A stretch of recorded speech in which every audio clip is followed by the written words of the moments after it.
comme tu dis, le personal branding ou sur la marque, moi je considère que ce qui est intéressant, c'est pas tellement, alors c'est notre fonction, notre fonction certes, donc nos métiers, ok, c'est extrêmement important, mais bon, nos métiers, on est amené à en changer, on est amené peut-être à on est autre chose qu'une simple fonction. Dans ce cas, n'importe qui peut occuper, ou presque peut occuper différentes fonctions. Ce qui est intéressant, c'est tout ce qu'il y a autour. Autour, je m'intéressais au dopage et au corps et au sport de manière générale. Donc je me suis dit, c'était intéressant, oui, de consacrer du temps, beaucoup d'énergie, même pour un petit livre, pour réussir à le sortir. Et en effet, oui, c'est quelque chose que je recommande. Encore une fois, comme on le disait au début sur l'important dans les CV, c'est aussi les petites lignes de fin. Là aussi, je considère que c'est important pour la suite, pour soi-même et pour son écosystème, de se dire que voilà, en plus de sa fonction, on a un petit livre ou alors on a des engagements personnels à côté. En effet, moi, je trouve ça important. Si c'est des sujets qui nous animent, qui sont structurants pour nous, d'essayer de produire quelque chose. Moi, je trouve ça intéressant.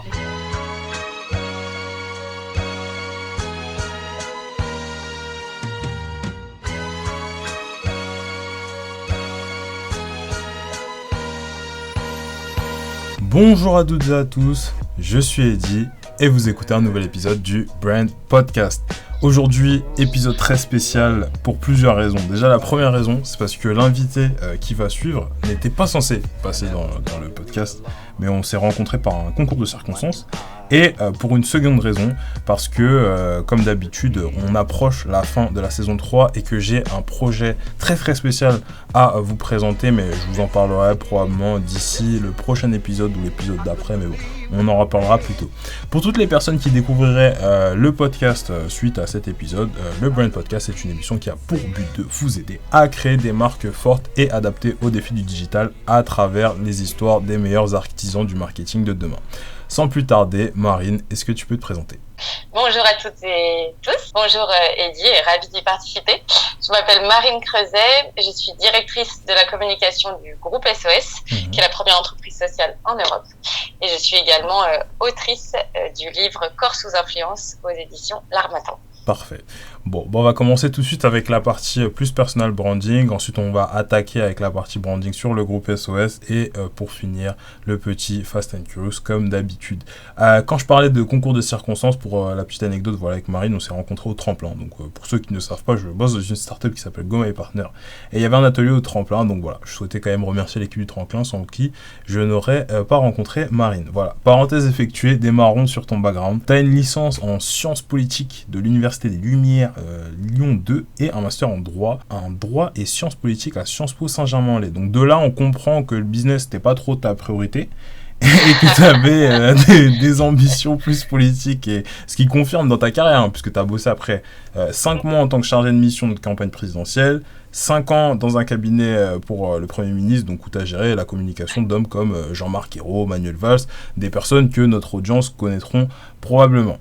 Ce qui mène à mes questions. Moi, j'ai une image des hommes politiques qui sont fréquemment la cible des médias d'extérieur, et ça semble être un métier qui est très stressant. Et du coup, moi, j'aimerais bien savoir, en tant que personne qui gère la communication d'hommes politiques ou de personnes dans ce milieu-là, est-ce que tu pourrais nous partager une situation que tu as vécue pendant ces années qui était de grand stress et comment tu y as réagi ? Non, c'est en effet une bonne question pour les femmes et les hommes politiques et leurs équipes. En effet, moi, ce que je voudrais dire, c'est que très souvent, avant de répondre directement à ta question, mais très souvent, la profession d'élus politiques est largement, et je peux le comprendre, est largement caricaturée, elle peut être même raillée, elle peut être mal comprise. Moi, ce que je voudrais dire, c'est que dans tous les cas, alors c'est pas une profession d'être élu, c'est une fonction au niveau municipal ou au niveau d'une agglomération, au niveau national, et c'est une fonction qui est difficile. C'est pour ça que les personnalités politiques s'entourent d'équipes de collaborateurs et de collaboratrices qui sont souvent des petites équipes, là aussi, contrairement à ce qu'on pourrait penser, sont souvent de toutes petites équipes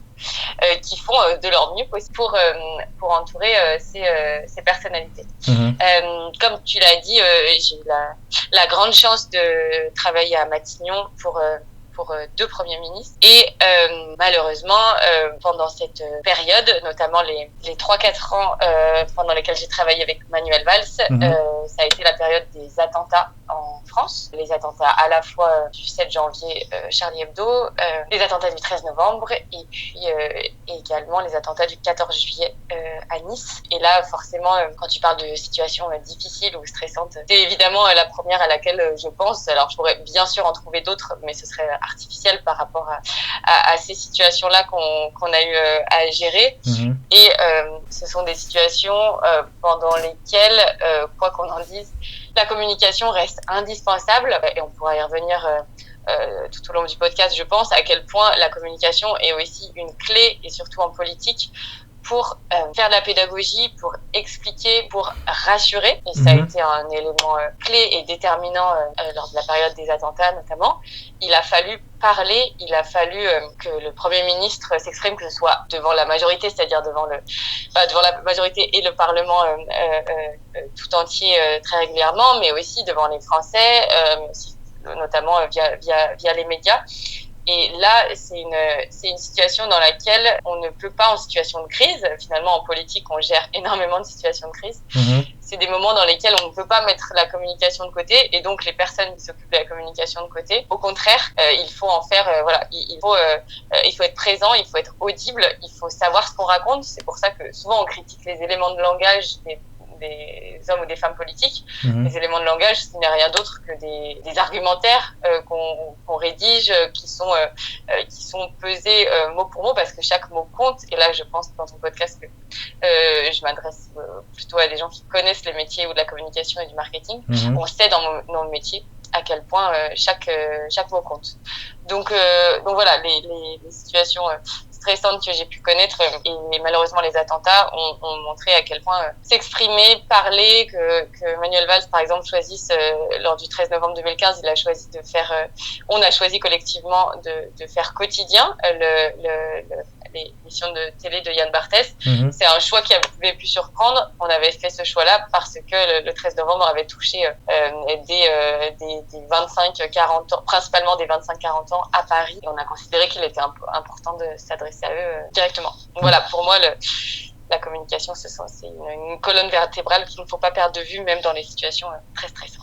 Ok. Mais en termes du coup de compétences, parce que je suppose, quand je dis compétences, j'entends du coup hard skills et soft skills. Pour toi, il faut quoi comme compétences pour être excellent dans ce genre de moment? Pour moi, la première chose qui me vient en tête, c'est vraiment de garder son sang-froid. On ne peut pas se permettre de faire ce métier. Je pense que de toute façon, les métiers de la communication, de manière générale, sont stressants parce qu'on travaille très régulièrement dans l'urgence.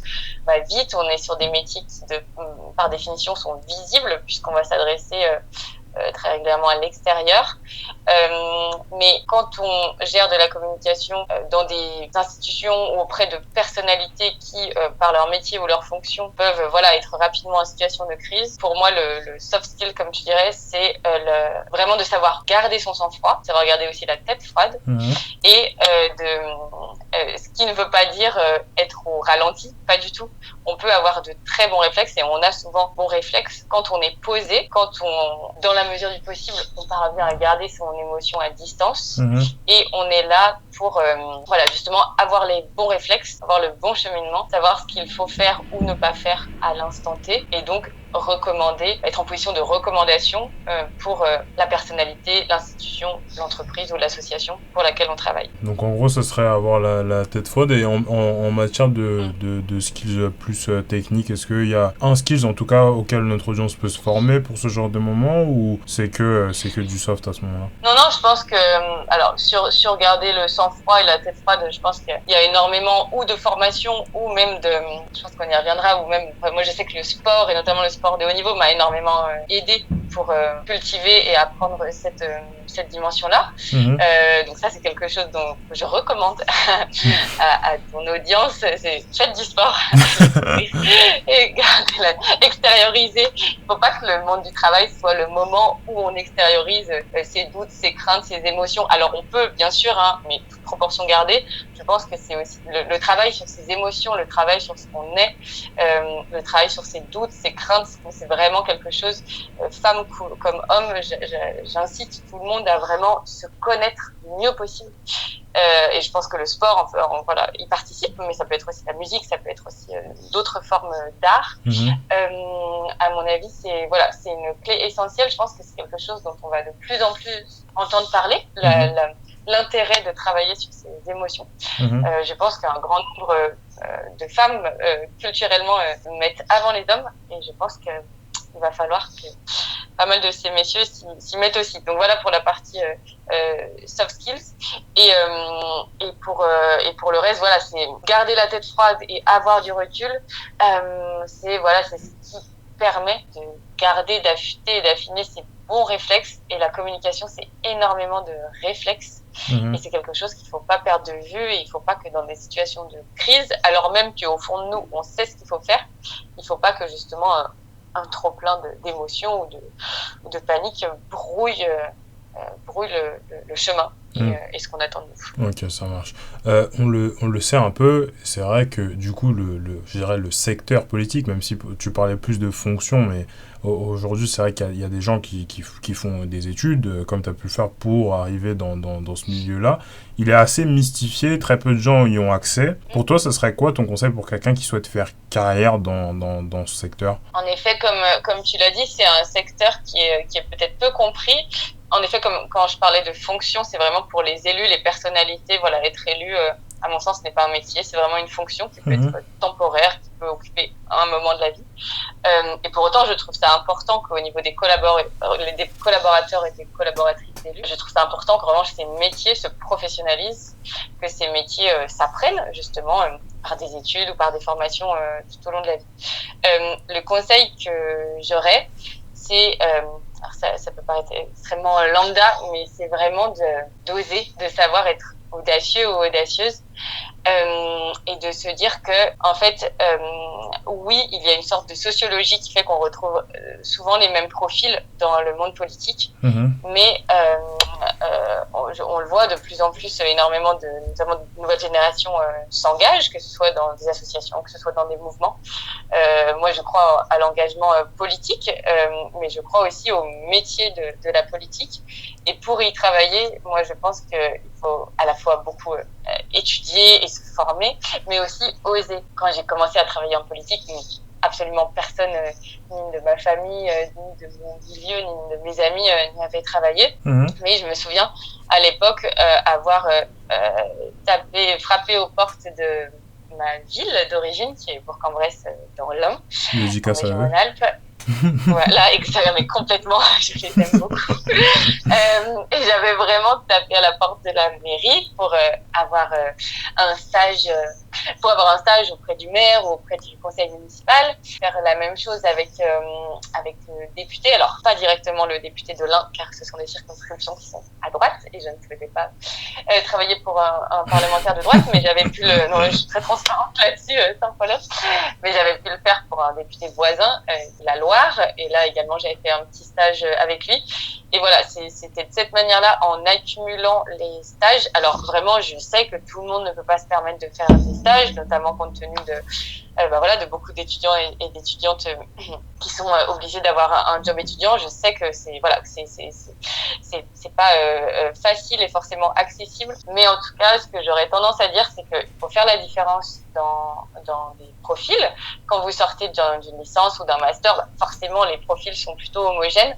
Donc tout ce qui va compter, c'est un petit peu tout ce qu'on mentionne en bas du CV, que ce soit nos stages, nos passions, nos lectures, nos engagements associatifs. En fait, c'est dans cette petite boîte à outils que se fait la différence. Et mon conseil, que ce soit pour travailler en politique ou dans un autre secteur qui paraît isolé, qui paraît méconnu, qui paraît loin de nous, c'est vraiment de ne pas hésiter à taper aux portes. En fait, désormais, on le voit avec LinkedIn ou d'autres réseaux sociaux. Il est simple d'accéder à la messagerie ou de pouvoir contacter personne ou une personnalité en direct. Et faites-le. En fait, n'avez absolument rien à perdre. Au pire, la personne ne vous répondra pas. C'est la pire chose qui peut se passer, donc c'est quand même pas bien grave. Donc faites-le. N'hésitez pas à contacter en privé des personnes qui font un job que vous aimerez ou qui travaillent dans un endroit qui vous plaît. Et n'hésitez pas à leur proposer un call ou un café ou un petit rendez-vous. Et vous voyez ce que la personne peut vous proposer, mais faites-vous connaître. Vraiment, faites-vous connaître. Ok, ça marche. Bon, moi, je vais compléter sur ça parce que c'est vrai que je te rejoins assez. Pour la petite anecdote, depuis que je suis du coup à l'EM Normandie, j'ai fait là 3 stages et du coup une alternance avec ça. Et les 4, c'est que des candidatures spontanées. Voilà. J'ai jamais envoyé un seul CV dans une offre classique de ma vie. Et j'espère de jamais avoir à le faire, accessoirement, parce que je trouve que les offres spontanées, c'est mieux dans le sens où, si tu postules, c'est que t'as vraiment envie de venir, à la base, parce qu'il n'y a pas d'offre. Et en plus de ça, ça montre quand même une certaine détermination à venir pour se vendre, etc. Donc, je te rejoins assez sur tout ça. Bon, on va enchaîner avec nos petites questions. Je voulais parler de sport dans cette deuxième question, mais en fait, je vais pas le faire. Je vais enchaîner directement sur un point qui m'a assez intrigué. T'es la première invitée du podcast qui a écrit un livre. Donc déjà, bravo, parce que ça prend du temps. C'est un accomplissement perso, en vrai, de pouvoir se dire qu'on est auteur. Donc tu l'as dit en intro, le livre s'appelle Corps sous influence. Et d'après ta 4e de couverture, dans celui-ci, tu apportes un regard sur le phénomène des influenceurs, influenceuses, sur les réseaux sociaux et leur capacité à façonner les corps et comportements. Bon, ça fait très littérature, etc., mais ça a l'air quand même cool. Ça a l'air quand même cool. Alors, lorsqu'on tape Marine Creuset athlétisme sur Google, on tombe sur un de tes articles sur Medium sur les fit girls et fit boys. Ce qui veut dire que tu avais déjà écrit à la base. Donc, moi, ma question pour toi, c'est pourquoi ne pas être juste arrêté au blogging ? Parce qu'on pourrait se dire qu'un livre, c'est un exercice long qui rapporte pas nécessairement beaucoup d'argent et en comparaison à tes autres activités, c'est assez minime, quoi. Pourquoi avoir fait cet effort ? Franchement, c'est une bonne question. J'aime bien l'angle de cette question. C'est pourquoi tu t'es fatigué à faire ça? Alors, en effet, il y a quelques années, simplement pour me former par centre d'intérêt, j'avais suivi ce qui s'appelle un DU. Donc un DU, c'est un diplôme universitaire. C'est dispensé par toutes les universités en France et ce sont des diplômes là aussi. Alors si vous êtes étudiant et que vous voulez vous ajouter cette brique-là, ou même si vous êtes comme je l'étais, un salarié ou vous travaillez à votre compte et simplement vous avez envie de vous former sur un sujet. Moi, je vous incite à vous inscrire dans des diplômes universitaires. Il y en a sur tous les sujets, sur toutes les matières. Et voilà, c'est simplement se prendre de l'info. Et il se trouve que du fait de mon parcours sportif et simplement de mes centres d'intérêt, j'ai une forme d'appétence sur les sujets de dopage et de conduite dopante. Alors, ça peut pas être surprenant parce que je suis pas du tout sur ces sujets, mais pas du tout. Et ça reste un sujet niche et particulier. Mais voilà, c'est des sujets que j'aime bien et donc je m'étais inscrite à l'université Paris-Sud à la fac de pharmacie. Alors même, rappeler mon parcours, je suis absolument pas formée sur ces sujets-là. Mais je me suis inscrite et j'ai candidaté pour faire ce diplôme universitaire. J'ai été prise pour suivre 1 an ou 2 de cours à ce sujet. J'ai adoré, c'était super bien. Il y avait à la fois une approche très technique et scientifique des sujets de dopage, mais aussi une approche beaucoup plus sociologique et de ce que veut dire le dopage et donc la performance dans le monde dans lequel on vit. Et à la fin des études, il fallait faire un mémoire et j'étais entourée de médecins et de pharmaciens qui de fait faisaient des mémoires très techniques sur très techniques, très médicaux. Et moi, évidemment, je n'avais pas les 10 ans d'études en médecine ou en pharmacie pour le faire. Donc, j'ai décidé d'avoir une approche beaucoup plus sur des sujets que je connais davantage, donc la sociologie, la communication. Et j'ai fait un petit mémoire sur les influenceurs et les influenceuses fitness et sur leur énorme audience. C'était il y a quelques années, mais Thibaut InShape, par exemple, avait déjà une audience colossale.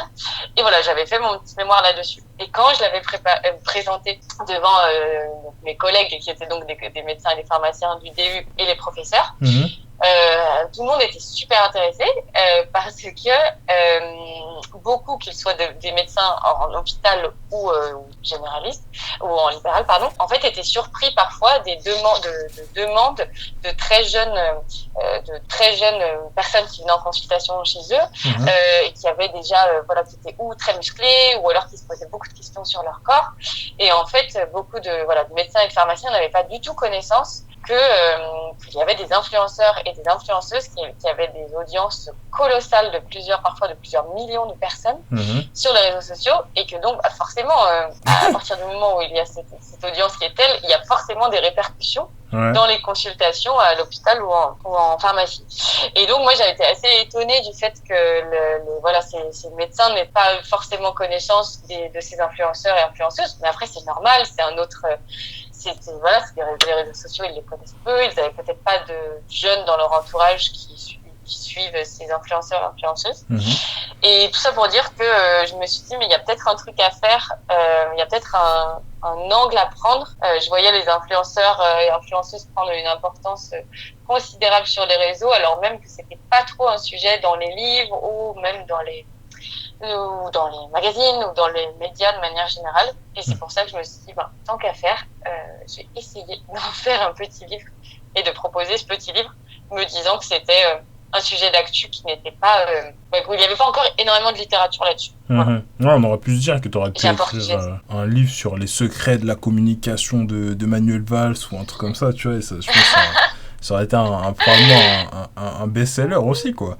Du coup, ton bouquin, il s'axait... Enfin, du coup, c'était à destination des médecins, enfin, du coup, de ton mémoire. Non, alors le mémoire un petit peu, en rapport à l'université à Paris Sud et donc à la fac de pharma, donc j'essayais aussi de répondre au sujet. Mais en fait, je me suis également aperçue, justement, quand je le présentais, que au-delà des médecins et des pharmaciens, il y avait aussi un grand nombre, que ce soit de journalistes, que ce soit simplement de parents, que ce soit des personnes dans le grand public qui si tu n'es pas sur Insta, sur Snap ou ailleurs, t'as pas connaissance de tout ce qui se joue et tout ce qui se trame sur les réseaux sociaux.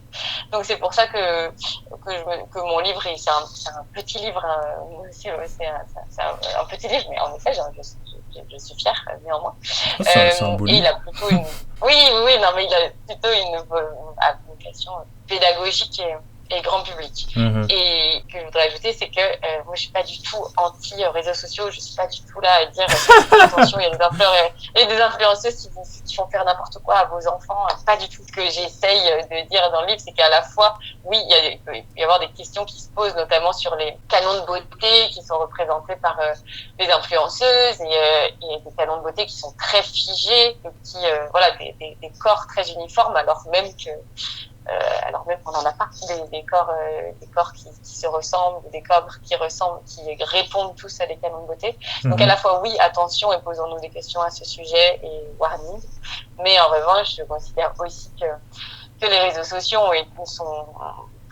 sont très facilement caricaturés, et pourtant qu'ils sont un porte-voix, qu'ils sont un nouveau mode d'expression, qui sont saisis par à la fois des personnalités, mais aussi, et c'est ça qui est intéressant, par des anonymes, pour s'élever contre la tyrannie des critères de beauté, mais aussi pour prendre la parole sur des mouvements sociaux, sociétaux et environnementaux. Et en ça, je trouve que les réseaux sociaux ont structuré différemment notre société actuelle, et puis aussi les métiers de la communication. Ça, c'est certain.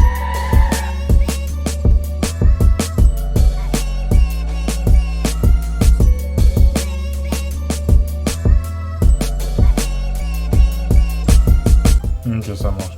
Le grand sujet du podcast, c'est quand même la marque. Et là, on est sur ton parcours. Donc, en termes de personal branding, est-ce que ça t'a apporté quelque chose d'être autrice ? Alors, mon livre, il est tout récent. Je l'ai sorti au début de l'année 2021, donc il y a bientôt un an. Je vois que pas mal de personnes m'en parlent, et c'est très touchant et c'est enrichissant. J'ai vu aussi, et ça a été, c'était hyper intéressant. J'ai eu l'habitude de beaucoup travailler avec des journalistes, compte tenu de mes fonctions.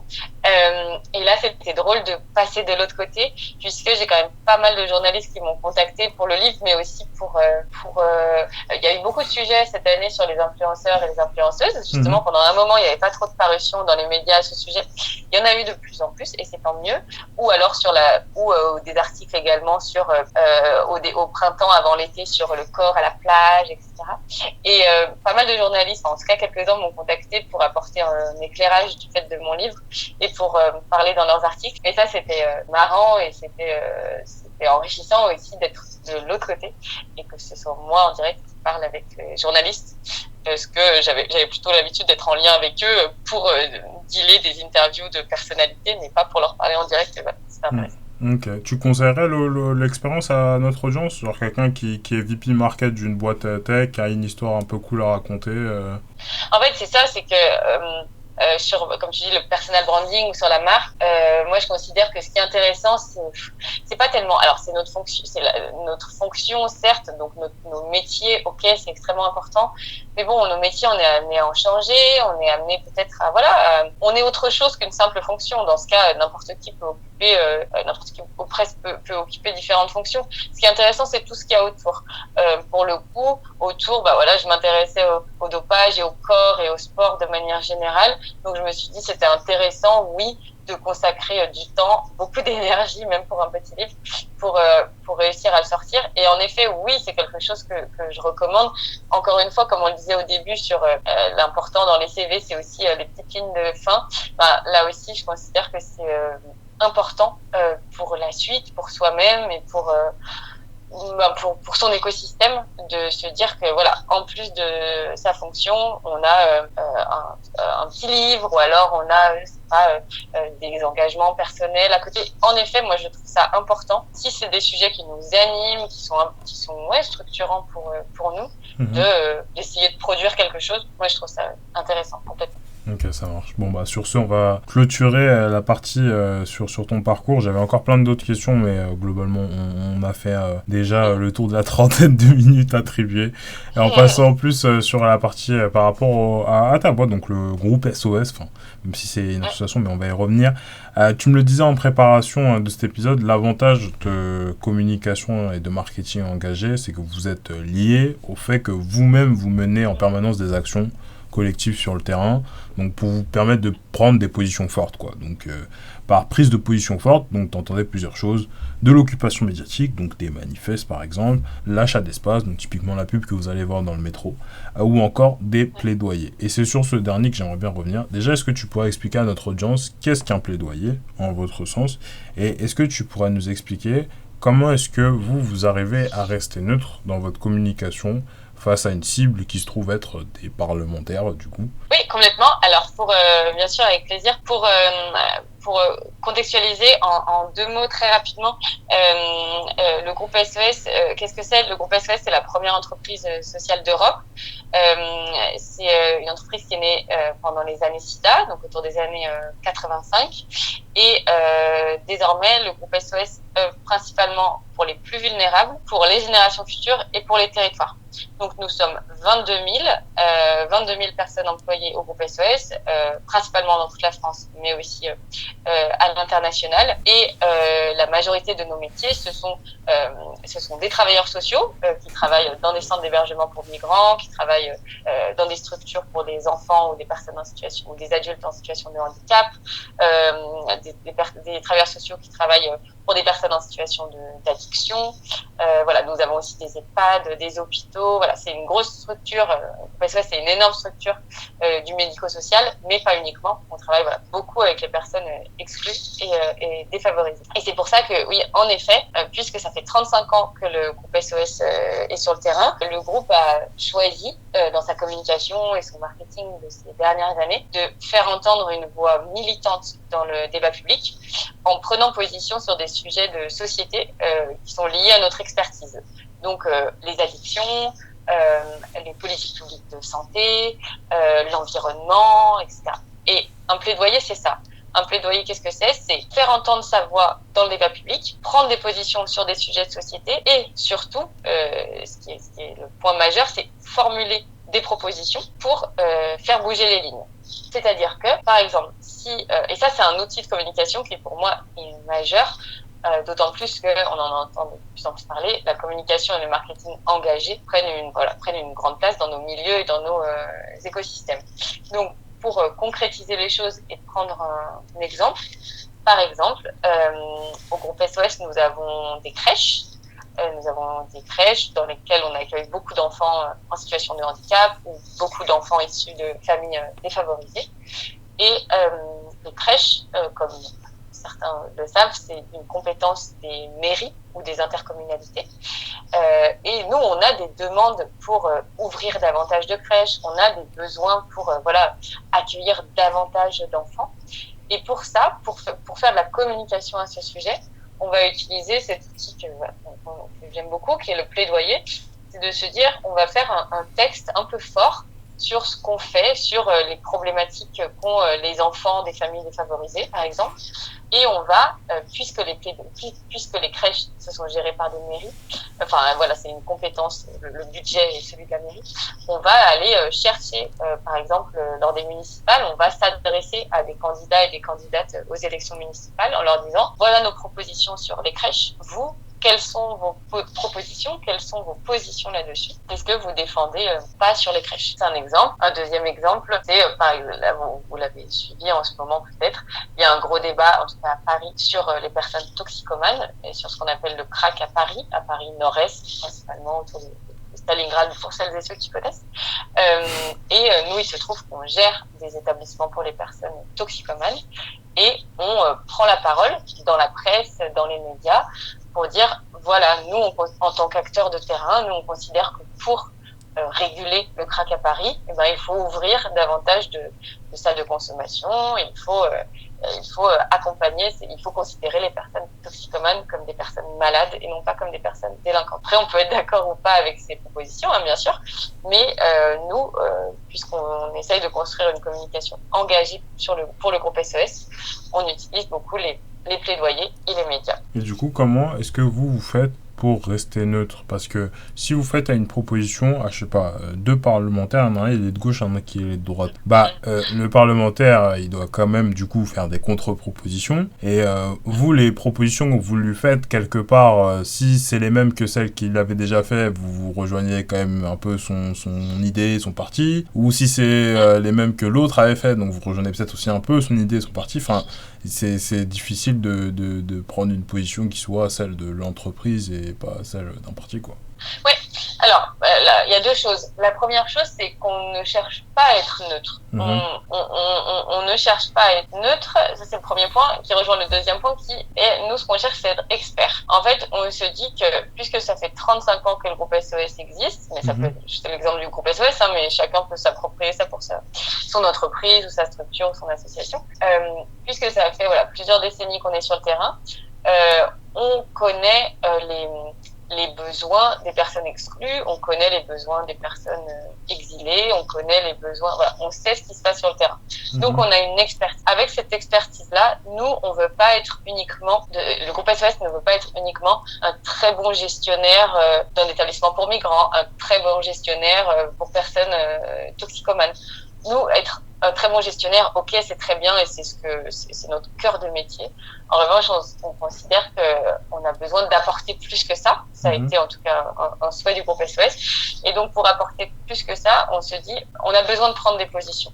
Mais en effet, on prend pas des positions, là pour le coup, par rapport à mes métiers précédents, on prend pas position comme une personnalité politique pourrait prendre une position parce que elle ou il ou son parti considère que,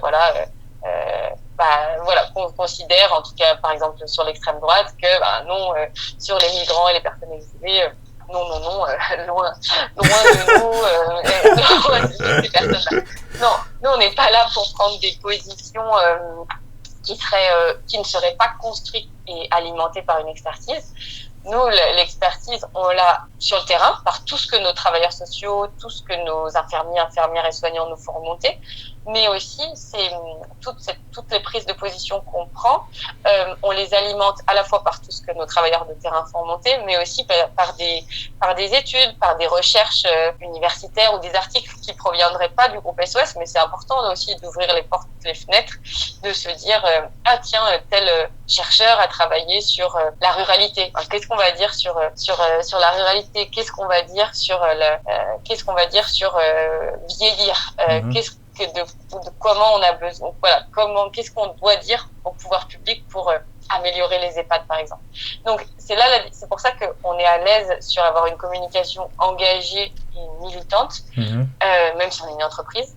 On est à l'aise parce qu'elle est toujours construite sur une expertise. C'est jamais quelque chose parce qu'on s'est réveillé un matin en se disant que, en fait, il faut ouvrir des salles de consommation. C'est pas pour ça qu'on prend la parole. C'est vraiment parce que tout ça est construit, alimenté et expertisé. Ok. Il y a déjà des parlementaires qui vous ont contacté pour faire des partenariats dans le cadre de campagne, ce genre de trucs?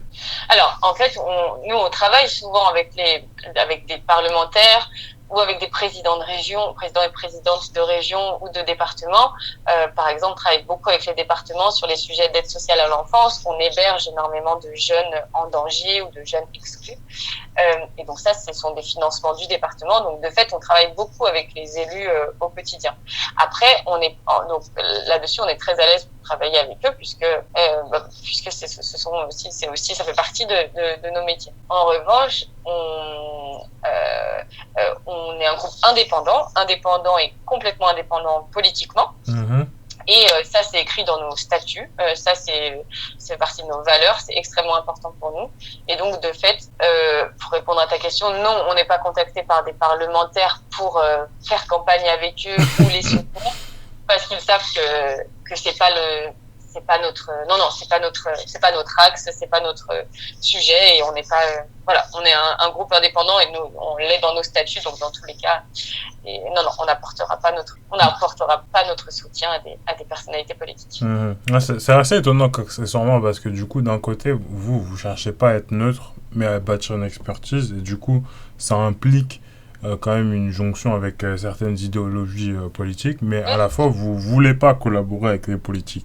Donc du coup ouais, c'est une position qui est assez intéressante. Après je pense que c'est assez logique dans le sens où il y a quand même une position de gestionnaire, et le fait de choisir un parti, ça nuit au business, quoi. Enfin, c'est comme la guerre. Donc, du coup, oui,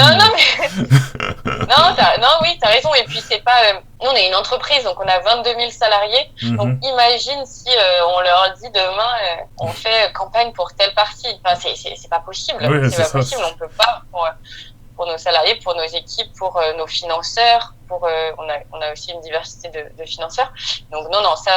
Mais en effet, je comprends complètement ton interrogation, enfin en tout cas ton questionnement sur. Oui, il est possible de prendre des positions fortes sur des sujets sociaux, sociétaux, environnementaux. Et souvent, quand tu prends position, il y a une dimension politique, mais politique au sens de la vie de la cité, ce qui est différent de se dire on va être derrière tel ou tel candidat, parce que ça, vraiment, on ne le fera jamais. Ok, ça marche. Bon, sans plus tarder, on va clôturer le podcast en passant au Fast and Curious version brand. Donc Fast and Curious, le concept de Combini version brand, le concept du brand podcast. Tu vas avoir 3 propositions. Tu choisis entre l'une et l'autre la plus rapidement possible. Marine, est-ce que tu es prête? Oui, je suis prête. Si tu devais écrire un second livre, tu l'écrirais sur quel sujet? Le sport ou la politique? Le sport. Si tu dis marketing engagé, quelle marque te vient en premier à l'esprit? Nike ou Lacoste? Nike, notamment sur ce qu'ils ont fait sur les femmes sportives, et en fait des images un peu réelles sur la maternité, même si ils n'ont pas toujours assuré dans les faits. Je vous invite à vous renseigner sur Allyson Félix, par exemple. Ils lui ont défait tout son contrat lorsqu'elle est tombée enceinte. Ok, ça marche. Qu'est-ce qui a selon toi le plus d'impact sur la marque personnelle en politique? Un diplôme de Sciences Po ou de l'ENA? Alors, il faut savoir que souvent Sciences Po et l'ENA sont liés, dans des trajectoires. Tu peux régulièrement être amené à faire Sciences Po et ensuite tu fais l'ENA si tu as choisi un peu une trajectoire comme on dit, sur l'administration publique. Mhm. Donc, peut-être plutôt l'ENA, parce que ça arrive, c'est un bloc, bon, je caricature, hein, mais c'est souvent un bloc qui arrive après Sciences Po. Donc, après l'ENA, mais bon, comme de Combini, là, je vais choisir les Ok, ça marche. Pour finir, c'est à toi, Marine. Quelle est ta question pour moi? Moi, la question que j'avais pour toi, c'est, tu as une expertise sur les podcasts, tu as lancé ton podcast, et c'est génial. Mhm. C'est un média, une forme de média qui prend énormément d'ampleur. Mhm. Moi, je cherche à savoir, à ton avis, quel est le paysage du podcast dans 10 ans? Est-ce qu'il y en a énormément? Est-ce que c'est un média qui serait déjà dépassé? Qu'est-ce qui se passe pour le podcast dans 10 ans? Je crois qu'on m'a probablement déjà posé cette question dans un épisode. Il me semble que c'était un peu détourné, donc c'était pas avec le même nombre que toi, mais c'est plus ou moins la même question. Et moi, je redirais exactement la même chose. Puisque les podcasts actuellement sont très jeunes hein, pour ma programmation et pour celle aussi des gens qui nous suivent dans l'audience. Moi, c'est mon deuxième podcast. À la base, j'avais créé un autre podcast il y a 1 an de ça qui s'appelait le Corporate Podcast, toujours avec un V parce que j'adore les V. Le but du Corporate Podcast c'était de vous aider, donc les étudiants, à savoir ce que vous alliez faire de votre vie sur l'orientation. Parce qu'en fait, c'est par un concours de circonstances que je me suis rendu compte que parler avec des gens qui avaient beaucoup plus d'expérience que moi pouvait m'aider à savoir mieux qu'est-ce que je voulais faire. Et du coup, je me suis dit, tant qu'à le faire, autant l'enregistrer, tu vois. Et c'était un flop total, vraiment personne ne s'y intéressait. Et alors que j'étais en école de commerce, entouré de plein de gens qui savaient pas ce qu'ils allaient faire de leur vie, on aurait pu se dire c'est ça, tu vois, l'audience elle était là, etc. Mais non, juste parce que les gens étaient juste pas prêts à écouter des podcasts. Les gens, je sais pas, il y avait pas le truc. On leur parlait de podcasts, ils étaient là, non, nous on n'est pas là, on n'est pas dans ce truc, etc. Et là depuis un moment, je sais pas, tout le monde se met à écouter des podcasts. Et moi je pense que c'est un peu le futur quand tu vois ce qui est Amazon a fait avec Alexa, quand tu vois Apple qui a investi, tu vois Google qui a investi, les gens ne sont pas fous et encore moins quand ils viennent de la Silicon Valley. Donc du coup, moi je pense vraiment qu'aujourd'hui déjà le podcast n'est pas mature. Il y a beaucoup de podcasts, mais en fait quand on compare le nombre de podcasts qu'il y a en France et le nombre de chaînes YouTube qu'il y a en France, on se rend compte que le podcast est loin de la saturation, c'est juste que c'est une espèce d'effet d'halo lié au fait qu'il y a beaucoup d'achats médias reliés à ça. Et en plus de ça, on se rend compte aussi qu'il y a plein d'angles qui n'ont pas encore été abordés, été traités, et que même sur des podcasts qui sont considérés comme étant des leaders, je pense notamment à celui de Mathieu et Stéphanie ensemble sur le business, aujourd'hui il fait même pas tant d'écoute que ça, hein. Quand tu compares à un Squeezie sur YouTube ou un Cyprien, ce genre de personnes, ou même un Thibaut InShape, Mathieu et Stéphanie c'est minime par rapport à tous ces gens, et pourtant c'est quand même quelqu'un qui est connu dans l'univers du podcast, etc. Donc je pense qu'il y a quand même à 10 ans encore beaucoup de place pour plein de créateurs. Et je pense aussi qu'il y a aussi un gros travail à faire de la part de toutes les plateformes de podcast pour arriver à faire changer un peu les modes de consommation. Le podcast aujourd'hui c'est quand même, et mine de rien, ça reste quand même un média qui est consommé par des gens qui sont adultes, quoi, qui sont vraiment adultes. Bien sûr. Et c'est lié aussi au fait qu'il y a une grosse barrière à l'entrée, hein. Un abonnement Spotify c'est pas gratuit, un abonnement Apple Music c'est pas gratuit non plus. Donc le jour où le podcast arrive à pénétrer des plateformes qui sont plus grand public au sens de toutes les catégories démographiques, là je pense qu'on aura déjà une saturation qui sera bien plus élevée, mais ça on en parlera dans 20 ans, quoi. Parce que là des jeunes générations, là pour ma culture, des jeunes sont pas forcément des clients du podcast en ce moment. Enfin, il n'y a pas une grosse consommation. D'accord. Ouais, c'est ça. Okay. En gros, aujourd'hui, tu vois que les jeunes vont vers du contenu qui est de plus en plus court, et les gens qui sont un peu plus matures vont vers du contenu qui est de plus en plus long. Donc du coup, le podcast cartonne chez les 35-55, quoi. Mais chez les 12-18, TikTok est en train d'exploser, quoi. Donc du coup c'est le truc, tu vois. Donc du coup c'est ça, là on a encore un peu de marge avant que ça devienne saturé. D'ici là peut-être que j'aurai mon 4e podcast, 5e, qui sait. On verra d'ici là. Bon sur ces belles paroles on va clôturer l'épisode. C'était un chouette épisode. J'ai pas pu aborder toutes les questions que je voulais aborder, mais on a abordé celles qui m'intéressaient le plus, donc c'est cool. pour toutes les Trop personnes bien. qui nous écoutent toujours après un peu plus de, je sais pas, quasiment 45 minutes maintenant d'épisode, n'hésitez pas à liker la vidéo si vous la regardez sur YouTube, parce que oui, moi je veux qu'il y ait aussi des jeunes qui écoutent des podcasts, donc du coup les podcasts sont disponibles gratuitement sur YouTube, vous pouvez liker tout ça, vous pouvez nous mettre un commentaire sur Apple Podcast, en gratuit aussi sur YouTube, vous pouvez partager le podcast à vos amis autour de vous, voilà, ça aide toujours à monter dans les classements, nous sommes classés depuis la première saison, je le rappelle, et à nous suivre sur les réseaux sociaux, notamment sur Instagram, parce que j'ai créé un Instagram depuis cette saison, où je poste du contenu exclusif et où je vous fais co-construire le podcast avec moi, notamment avec des sondages, etc. Donc du coup, voilà, c'est super sympa. Sur ces belles paroles, je vais te remercier, Marine, d'avoir pris le temps de faire cet épisode avec moi, et puis je vais Avec dire à grand notre plaisir. audience de nous retrouver lundi prochain, même heure, 8h, sur toutes les plateformes de streaming. Salut, salut! Salut, merci beaucoup à tous.